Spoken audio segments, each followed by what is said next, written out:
Hi, my name is Dyrus from Team Solo Mid, and these are my top 5 solo queue champions for patch 5.15.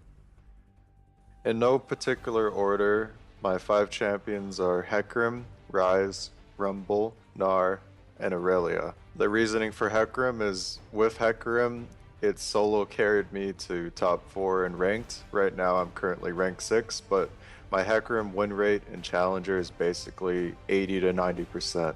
The reasoning for this is since Hecarim is such a dominant champion when it comes to abusing people and doing TP home guard. My most favorite thing to do with Hecarim is rushing Ninja Tabi after the flask with home guard and just running down the enemy 80 carry at level 6 with ignite and ult. Most of the time they'll die depending on how your bot lane's doing, and if they don't, you can always call up your jungler for a gank at level 6 and you'll probably kill your lane. The only bad part about playing Hecarim top is when you're playing against Ryze or Gnar, because it's a lot harder to play against them, or playing against AP champions in general, but you can easily play around that with the home guard and high mobility that Hecarim has. With Ryze, him as a champion, he's just ridiculous late game and early game.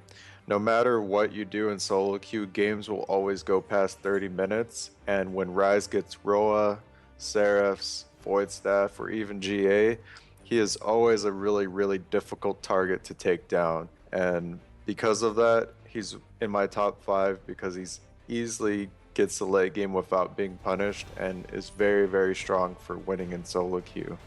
Also, if you get one kill in the lane as Ryze, you pretty much have won the game as long as your team doesn't feed. The next champion is Rumble. He is my most played in solo queue on both of my accounts, and with Rumble, you can win lane and win the game for your team with team fights and good Rumble ults.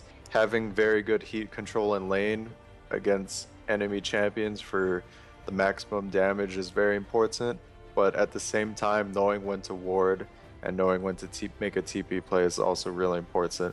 The very redeeming asset to Rumble is that once you hit level 6, you can easily TP bottom, and if it ends up being a 3 vs 3 against their top laner in bot lane, you'll automatically win because your ultimate's AoE is ridiculous. Because of this, Rumble's in my top 5 and easily can carry games at all elos. The next champion up is Gnar. He's a very versatile champion that can be played in all situations except against Cassiopeia, of course, and he generally beats every champion because of his itemization. If you're against Rumble as Gnar, you can stack MR by going Hex Drinkers, Spectrals. You'll just straight up win team fights and split pushing later on because Rumble can't really kill you. The other thing is, let's say you're against Aurelia or any melee champion, you can go either Randuin's into Mallet or you can go Black Cleaver into Randuin's. These items make you pretty much impossible to chase and impossible to kill because you can just go back and forth and out-kite the enemy with your W passive and your high mobility. Every skill on Gnar is very useful, whether it's CC or getting away or just doing a ton of damage. He basically has like an extra 3 skills because of the way Mega Gnar works. The downside to Gnar is that the timing of using your rage bar is very important, where you can be the strongest champion in the game or the weakest.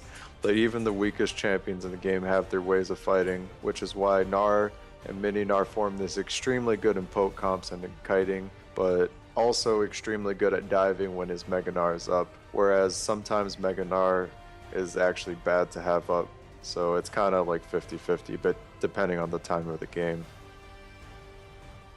The last champion I have is Aurelia, because Aurelia is by far the easiest champion to play for top lane as a top lane standard, but she's also very hard to master. Knowing when to all in as Aurelia requires a true insight of a very good player, and if you can get that all in, Aurelia easily snowballs the easiest out of the most champions after Riven. Thanks for watching this guide. Check out my other guides at lowclass.com.